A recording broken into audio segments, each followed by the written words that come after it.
All right, buddies, how you doing? It's Jimmy broadcasting from the gubernatorial bunker. All the new equipment's in, and we're ready to go. We've been doing this for a while now, where I seek out some folks that I think are doing really interesting things, and maybe try to hip you to them. And with me, all the way from New York, it's comedian H. Foley. How you doing, man?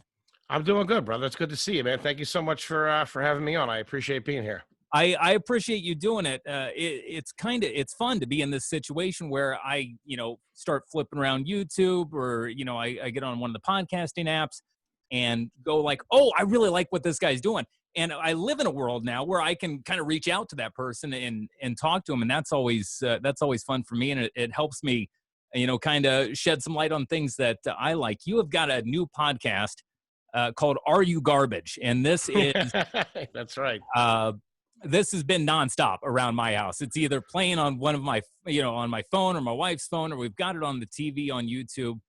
And it's really, really good. And I'm interested to know how you came up with the idea. And I know that sounds like a hacky question, like, so what gave you the idea to do the podcast?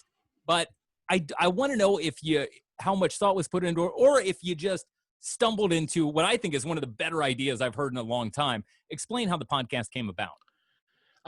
The inception of the podcast starts out. So I started out as a comic in Philadelphia, and we started out in the area of Philadelphia called Center City.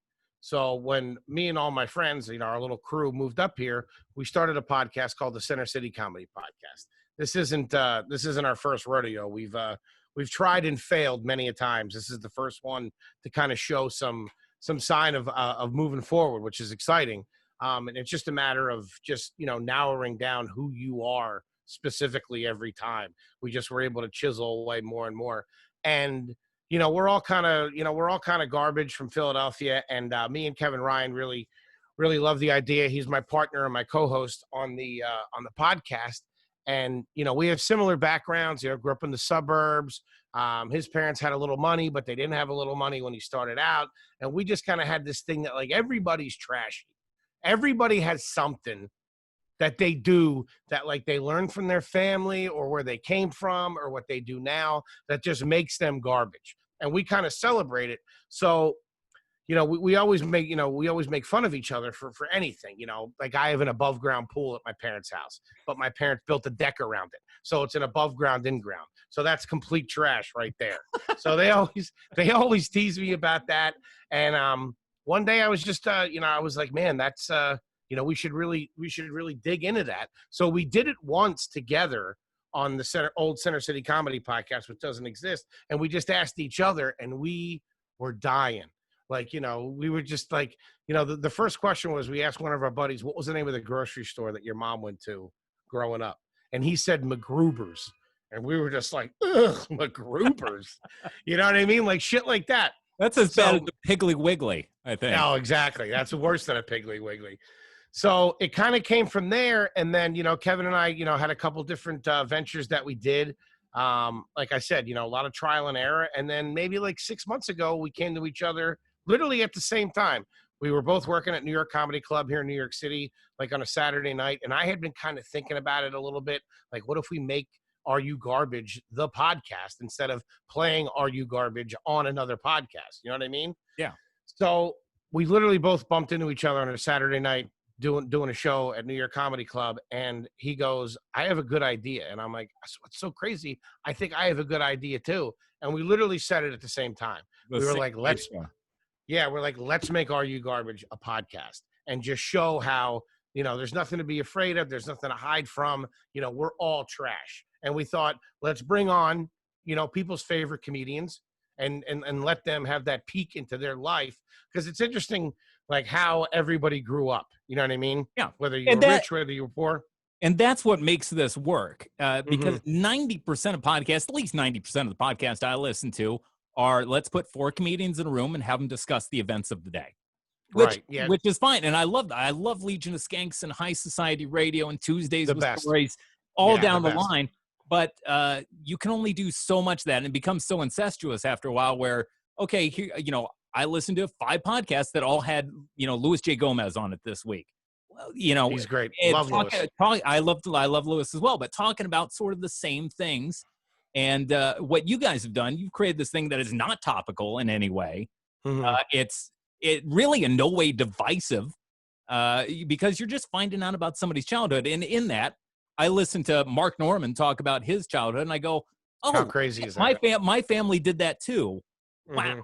And you have that little bit of connection. You mentioned some of the comedians you've got on there. This is a who's who list of New York comedy greats of the moment. So you got Dan Soder and Sam Morril and Greg Stone, Bobby Kelly, Mark Norman, Joe List, Ian Fidance, Andy Fiore, the hands down best comedians around. And you're bringing them in, and what has seemed to be enthusiastically received. All of a sudden, Yeah. you guys have cranked out a lot of these in what Mhm. seems to be a pretty short time. Like I haven't even seen them all yet. Mhm.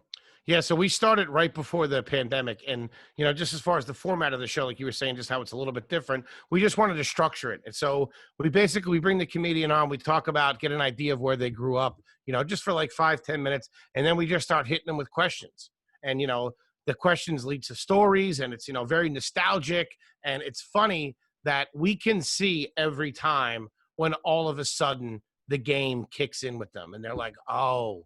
All right. Like We when get we just that. take them back to like some memory in their childhood and they're like, oh my God, like then they get it. You know what I mean? And that's always such a great moment. The But like, questions are pretty brilliant too. yeah, well, Give me that a couple of your favorites. I mean, a couple of my favorites, we have a couple standards, you know what I mean? And we were worried about asking the same questions over and over, but we have like a few that are like, that are standards that we ask because people really want to see what Sam would say or what Andrew Schultz would say or what Shane Gillis would say. You know what I mean? They want to know their answer.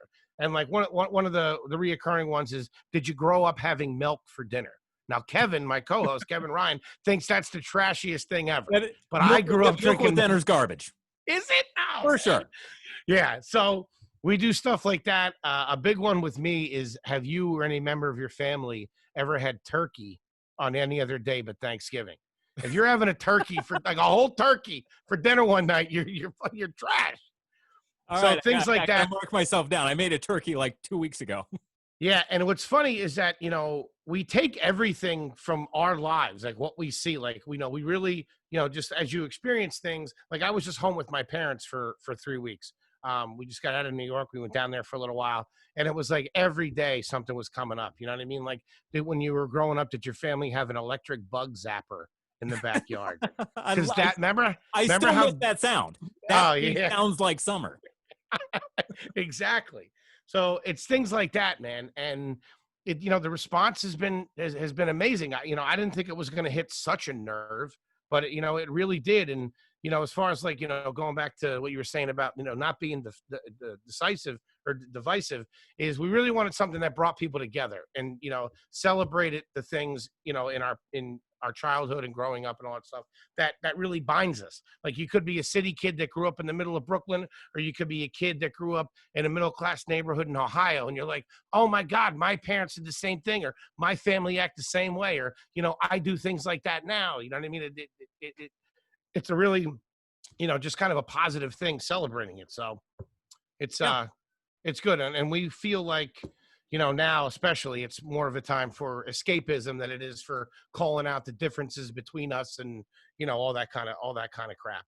And So we had started right before the pandemic had happened, and we were doing it, filming it in a studio in Midtown, and then literally the day that the quarantine went into effect in New York, him and I got on the phone and we were like, we're not just we just started this, we're not sitting around yeah. you know twiddling our thumbs while this is going on. So we're like, we're putting out 2 a week, and we're going to use the quarantine to our advantage to get bigger comics that normally wouldn't be available, or we couldn't get down to the studio. You know what I mean? Because they'd be traveling on the weekends, they'd be doing this, they'd have full schedules. So with everybody just sitting around, we're like, let's go for it. And we just started really reaching out to people. Ian Fidance is one of our good friends. We started in New York City. Mike Cannon's a great friend of ours. And, we just started with people that we wanted to like build, comfortability with and all that kind of stuff. And then it just literally grew from there. So we really just, worked our asses off. And instead of putting out 1 a week, we just started putting out 2 a week, and boom, boom, boom, boom, boom. Yeah, they are coming fast and furious. Like I said, I can't necessarily even keep up with them at this point. I've been going and hitting you know, the real high points. The Shane Gillis one I thought was absolutely hilarious. Oh, it's so And great. there's and seeing the Shane one sort of reminded me. I have the same feeling about this podcast and you that I did about Shane and Matt and Shane's Secret Podcast, where the first time I heard it, I went, "Oh, this is the guy. This is the podcast, and this is the guy. This guy's going to be huge." And Same. boy, he came very close. Now, what I want you to do, lay off any accents. You're not going to need that. That's going to be a problem. If Lauren calls, you know, maybe send him to your manager first. That kind of deal. Absolutely. Shane's doing pretty good though. It's great to see. He's literally he started in Philly too, and he started like maybe like a few years behind us. So by the time that we left New York, he was just starting to like bubble. And it's like everybody I know, like, you know about this guy, Shane Gillis. He's just one of those guys, man, where he's like an exception to the rule. He is just, I don't think he's been doing it 10 years, and he is just naturally, his cadence is he's just funny. Like he's just funny. And those are always the best types of comedians. Mm-hmm. There are plenty of people who are very funny on paper. You can read Gary Goldman's set, and it's funny on paper. You don't have to have anybody do that. And there are a lot of what I would call like comedy nerds that get very into here's how to write a joke, and they end up being very, very funny. But to me, the funniest people are the guys, the back of the bus kids. And that's what I was. That's what Shane certainly is. Most of the folks I seem to be back of the bus guys. If people want to listen to the podcast, they can get it on iTunes. It's on YouTube, and that's how me and my wife have been watching most of them, because look, we're at home. We're not driving in the car every day. So I come down here to my studio, I throw it on while I'm doing other work, and it's really, really fun. Awesome.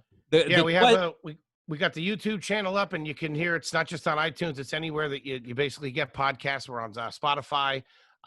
We have at RU Garbage on Instagram and Twitter. And we're cruising along here. I did think of a couple questions. You want to work them in the mix? Ask me. I want to see if I live up to this. Have you ever been a member of a fraternal organization? Oh my God. I was in a fraternity in college. Does that count? That does count. And I think, depending upon the answer, why this is a good one, you can sort of judge on the organization. Like for me personally, the Elks, sort of classy a little bit.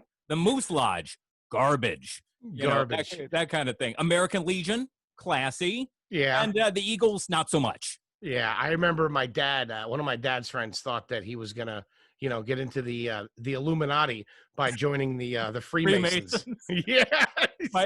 Everybody in my family up to me was a Mason, and it ends here. That is too funny, man. That's what else you got? Hit me with one more. Cheese is a big one. This is how I found out. Here we go. I found out my family's financial situation after I moved out of town. I moved out when I was 18, and up to that point, we didn't have real cheese. I don't think ever. We had cheese approximations. We had Velveeta, we had Kraft singles. There was always some sort of whiz in the fridge as well. Mm-hmm. The minute I move out, I come back, and it's these really great blocks of cheese and Boar's Head ham and everything. We went from Oscar Mayer and Kraft to the good stuff the day I left. So apparently we were doing a little bit better than I thought. Yeah. It's funny. The cheese cheese is a huge one. Like I had no idea that there was like provolone and like blue cheese or anything like that. Like when you're a kid and you got a cheesburger, it was always American. Yeah, I had no idea. I was white or orange. I had no idea that there was different kind of cheese. I used to just say cheese. I didn't know about Swiss until I was like 32. But I gotta say, I know I'm garbage too, and I love that you had Velveeta. How good was Velveeta cheese mixed up in scrambled eggs? Dude, forget about it. So garbage. With a little bit of red pepper flakes on top. Man. A little zing, a little spice, a little ketchup on top. It's fantastic. Everybody can relate to that. That's what's great about the podcast. Yeah, when you hear some of your favorite comedians talk about how they grow up, you realize how we're so much alike. And I'm looking to see who look forward to see who you have coming in. Here's the thing that concerns me: are you able to bring back folks you've already talked to? It's Uh, funny. are It's you funny you still mentioned that. garbage? Yeah, well, we've been talking about that to like have people on and have it almost like like a redo. You know what I mean?